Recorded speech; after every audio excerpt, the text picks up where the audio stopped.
lomhlambi kayise. Enephunga lomhlambi kayise.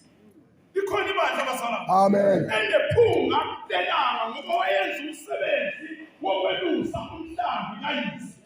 Lithi iBhayibheli waze wawuthanda umhlambi kayise. Halibonge mfana. Amen. Lithi izwi kaNkulunkulu uma uSamuel ethuna ukuthi azogqoka.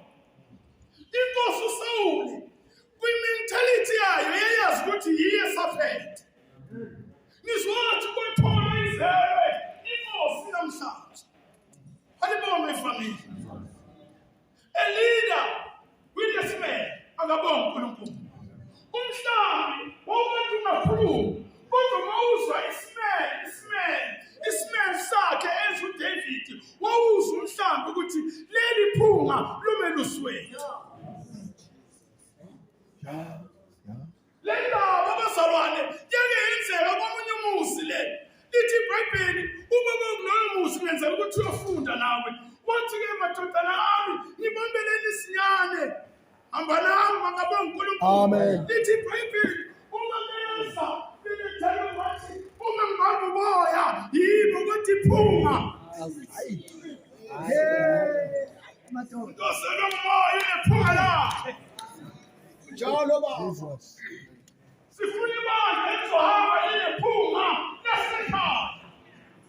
Umthuba labo baphethe umhlophe kushiwo beza kodwa bebezwa damini ngephunga. Lithi ke kaNkulunkulu baletha bonke. Wathi umgcotshwa kaThixo akabuzi. Ngiyamajini iphethe uphondo lunganyakazi. Wathi usekhona yini? Khona lento ethuba bakhe wathi hayi khona lo. Ukhona lo. Ukhona lo. Hayi ukhona lo. Ngimsazana ukhona. Izokumele likandabanye. Ukhona lo. Hey. Akabonga uNkulunkulu. Wathi umgcotshwa kaThixo akalandwe lo. Umesesa endleleni uphondo laqala lanyakaza. Ngiyacabanga bafowabo bamtelanga mhlobami ukuthi lapha ekhaya kusinakala indoda ezogqotshwa. Kodwa uNkulunkulu wenza ngenkabo lakhe ukuthi imeseji ifike kaDavid